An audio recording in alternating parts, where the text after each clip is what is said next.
उद्धव जी ने कहा, कमल नयन श्री कृष्ण, आपने पहले वर्णाश्रम धर्म का पालन करने वालों के लिए और सामान्यतः मनुष्य मात्र के लिए उस धर्म का उपदेश किया था जिससे आपकी भक्ति प्राप्त होती है। अब आप कृपा करके यह बतलाइए कि मनुष्य किस प्रकार से अपने धर्म का अनुष्ठान करे जिससे आपके चरणों में उसे भक्ति प्राप्त हो जाए। प्रभो महाबाहु माधव, पहले आपने हंस रूप से अवतार ग्रहण करके ब्रह्मा जी को अपने परम धर्म का उपदेश किया था। रिपु दमन बहुत समय बीत जाने के कारण वह इस समय मृत्युलोक में प्रायः नहीं सा रह गया है, क्योंकि आपको उसका उपदेश किए बहुत दिन हो गए हैं।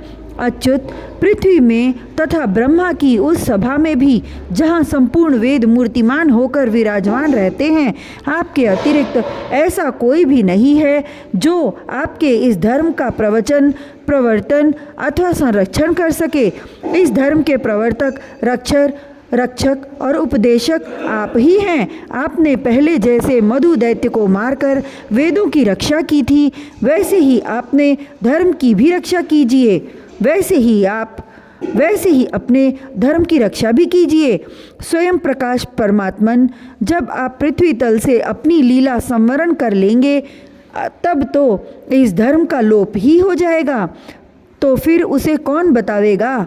आप समस्त धर्मों के मर्मज्ञ हैं, इसलिए प्रभो आप उस धर्म का वर्णन कीजिए जो आपकी भक्ति प्राप्त कराने वाला है, और यह भी बतलाइए कि किसके लिए उसका कैसा विधान है।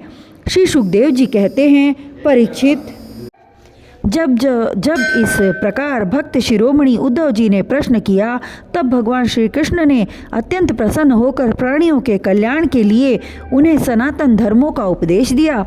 भगवान श्री कृष्ण ने कहा, प्रिय उद्धव, तुम्हारा प्रश्न धर्ममय है, क्योंकि इससे वर्णाश्रम धर्मी मनुष्यों को परम कल्याण स्वरूप मोक्ष की प्राप्ति होती है। अतः मैं तुम्हें उन धर्मों का उपदेश करता हूँ, सावधान होकर सुनो। जिस समय इस कल्प का प्रारंभ हुआ था और पहला सतयुग चल रहा था, उस समय सभी मनुष्यों का हंस नामक एक ही वर्ण था। उस युग में सब लोग जन्म से ही कृतकृत्य होते थे, इसलिए उसका एक नाम कृत युग भी है। उस समय केवल प्रणव ही वेद था और तपस्या, शौच, दया एवं सत्य रूप 4 चरणों से युक्त मैं ही वृषभ रूपधारी धर्म था। उस समय के निष्पाप एवं परम तपस्वी भक्तजन मुझ हंस स्वरूप शुद्ध परमात्मा की उपासना करते थे। परम भाग्यवान उद्धव, सतयुग के बाद त्रेता युग का आरंभ होने पर मेरे हृदय से श्वास प्रश्वास के द्वारा ऋग्वेद, सामवेद और यजुर्वेद रूप त्रयी विद्या प्रकट हुई, और उस त्रयी विद्या से होता अर्ध्वर्यु और उद्गाता के कर्म रूप 3 भेदों वाले यज्ञ के रूप से मैं प्रकट हुआ। विराट पुरुष के मुख से ब्राह्मण, भुजा से क्षत्रिय, जंघा से वैश्य और चरणों से शूद्रों की उत्पत्ति हुई। उनकी पहचान उनके स्वभावानुसार और आचरण से होती है। उद्धव जी, विराट पुरुष भी मैं ही हूँ, इसलिए मेरे ही उरु स्थल से गृहस्थाश्रम, हृदय से ब्रह्मचर्य आश्रम, वक्षस्थल से वानप्रस्थाश्रम और मस्तक से संन्यास आश्रम की उत्पत्ति हुई है। इन वर्ण और आश्रमों के पुरुषों के स्वभाव भी इनके जन्म स्थानों के अनुसार उत्तम, मध्यम और अधम हो गए। अर्थात उत्तम स्थानों से उत्पन्न होने वाले वर्ण और आश्रमों के स्वभाव उत्तम और अधम स्थानों से उत्पन्न होने वालों के अधम हुए। शम, दम, तपस्या, पवित्रता, संतोष, क्षमाशीलता, सीधापन, मेरी भक्ति, दया और सत्य ये ब्राह्मण वर्ण के स्वभाव हैं। तेज, बल, धैर्य, वीरता, सहनशीलता, उदारता, उद्योगशीलता, स्थिरता, ब्राह्मण भक्ति और ऐश्वर्य ये क्षत्रिय वर्ण के स्वभाव हैं। आस्तिकता, दानशीलता, दंभहीनता, ब्राह्मणों की सेवा करना और धन संचय से संतुष्ट न होना ये वैश्य वर्ण के स्वभाव हैं। ब्राह्मण, गौ और देवताओं की निष्कपट भाव से सेवा करना और उसी से जो कुछ मिल जाए उसमें संतुष्ट रहना ये शूद्र वर्ण के स्वभाव हैं।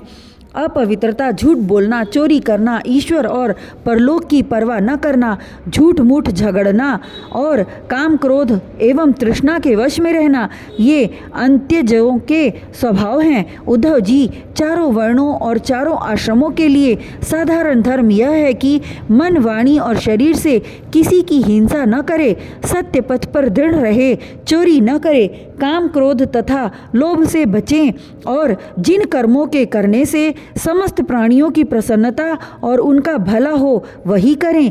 ब्राह्मण, क्षत्रिय तथा वैश्य गर्भाधान आदि संस्कारों के क्रम से यज्ञोपवीत संस्कार रूप द्वितीय जन्म प्राप्त करके गुरुकुल में रहे और अपनी इंद्रियों को वश में रखे। आचार्य के बुलाने पर वेद का अध्ययन करे और उसके अर्थ का भी विचार करे।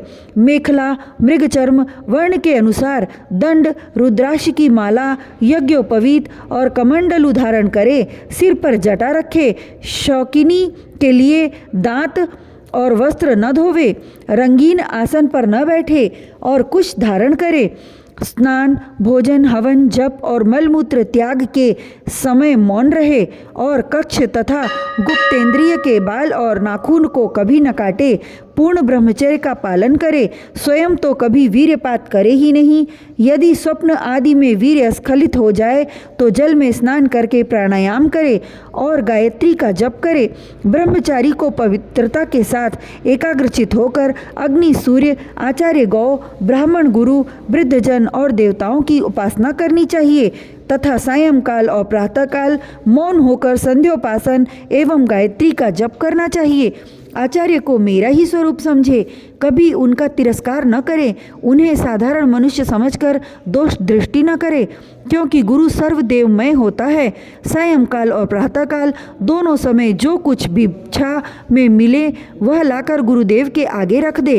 केवल भोजन ही नहीं, जो कुछ हो सब तदनंतर उनके आज्ञानुसार बड़े संयम से भिक्षा आदि का यथोचित उपयोग करे। आचार्य यदि जाते हों तो उनके पीछे पीछे चले। उनके सो जाने के बाद बड़ी सावधानी से उनसे थोड़ी दूर पर सोवे। थके हों तो पास बैठकर चरण दबावे और बैठे हों तो उनके आदेश की प्रतीक्षा में हाथ जोड़कर पास में ही खड़ा रहे। इस प्रकार अत्यंत छोटे व्यक्ति की भांति सेवा शुश्रूषा के द्वारा सदा सर्वदा आचार्य की आज्ञा में तत्पर रहे। जब तक विद्या अध्ययन समाप्त न हो जाए तब तक सब प्रकार के भोगों से दूर रहकर इसी प्रकार गुरुकुल में निवास करें और कभी अपना ब्रह्मचर्य व्रत खंडित न होने दे। यदि ब्रह्मचारी का विचार हो कि मैं मूर्तिमान वेदों के निवास स्थान ब्रह्मलोक में जाऊं तो उसे आजीवन नैष्ठिक ब्रह्मचर्य व्रत ग्रहण कर लेना चाहिए और वेदों के स्वाध्याय के लिए अपना सारा जीवन आचार्य की सेवा में ही समर्पित कर देना चाहिए। ऐसा ब्रह्मचारी सचमुच ब्रह्म तेज से संपन्न हो जाता है और उसके सारे पाप नष्ट हो जाते हैं। उसे चाहिए कि अग्नि गुरु अपने शरीर और समस्त प्राणियों में मेरी ही उपासना करे और यह भाव रखे कि मेरे तथा सबके हृदय में एक ही परमात्मा विराजमान है। ब्रह्मचारी, वानप्रस्थ और सन्यासियों को चाहिए कि वे स्त्रियों को देखना, स्पर्श करना, उनसे बातचीत या हंसी मस्खरी आदि करना दूर से ही त्याग दे। मैथुन करते हुए प्राणियों पर तो दृष्टिपात तक न करे। प्रिय उद्धव, शौच, आचमन, स्नान, संध्योपासना, सरलता, तीर्थ सेवन, जप, समस्त प्राणियों में मुझे ही देखना, मन, वाणी और शरीर का संयम, यह ब्रह्मचारी, गृहस्थ, वानप्रस्थ और सन्यासी सभी के लिए एक सा नियम है।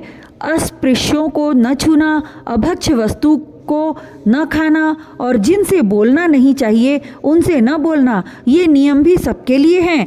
नैष्ठिक ब्रह्मचारी ब्राह्मण इन नियमों का पालन करने से अग्नि के समान तेजस्वी हो जाता है। तीव्र तपस्या के कारण उसके कर्म संस्कार भस्म हो जाते हैं, अंतःकरण शुद्ध हो जाता है और वह मेरा भक्त होकर मुझे प्राप्त कर लेता है। प्यारे उद्धव, यदि नैष्ठिक ब्रह्मचर्य ग्रहण करने की इच्छा न हो गृहस्थ आश्रम में प्रवेश करना चाहता हो तो विधिपूर्वक वेदाध्ययन समाप्त करके आचार्य को दक्षिणा देकर और उनकी अनुमति लेकर समावर्तन संस्कार करावे। स्नातक बनकर ब्रह्मचर्य आश्रम छोड़ दे। ब्रह्मचारी को चाहिए कि ब्रह्मचर्य आश्रम के बाद गृहस्थ अथवा वानप्रस्थ आश्रम में प्रवेश करे। यदि ब्राह्मण हो तो संन्यास भी ले सकता है, अथवा उसे चाहिए कि क्रमशः एक आश्रम से दूसरे आश्रम में प्रवेश करे। किंतु मेरा आज्ञाकारी भक्त बिना आश्रम के रहकर अथवा विपरीत क्रम से आश्रम परिवर्तन कर स्वेच्छाचार में न प्रवृत्त हो।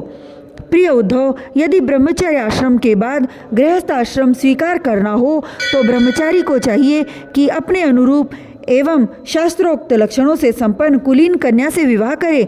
वह अवस्था में अपने से छोटी और अपने ही वर्ण की होनी चाहिए। यदि कामवश अन्य वर्ण की कन्या से और विवाह करना हो तो क्रमशः अपने से निम्न वर्ण की कन्या से विवाह कर सकता है।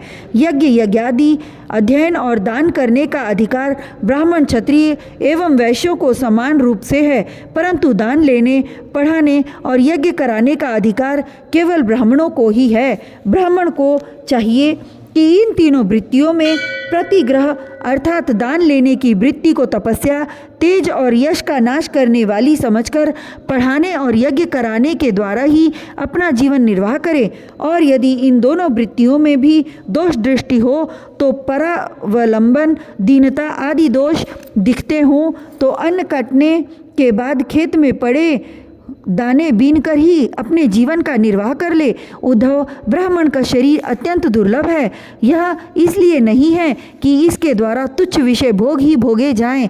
यह तो जीवन पर्यंत कष्ट भोगने, तपस्या करने और अंत में अनंत आनंद स्वरूप मोक्ष की प्राप्ति करने के लिए है। जो ब्राह्मण घर में रहकर अपने महान धर्म का निष्काम भाव से पालन करता है और खेतों में तथा बाजरों में गिरे पड़े दाने चुनकर संतोषपूर्वक अपने जीवन का निर्वाह करता है, साथ ही अपना शरीर, प्राण, अंतःकरण और आत्मा मुझे समर्पित कर देता है और कहीं भी अत्यंत आसक्ति नहीं करता, वह बिना संन्यास लिए ही परम शांति स्वरूप परम पद को प्राप्त कर लेता है।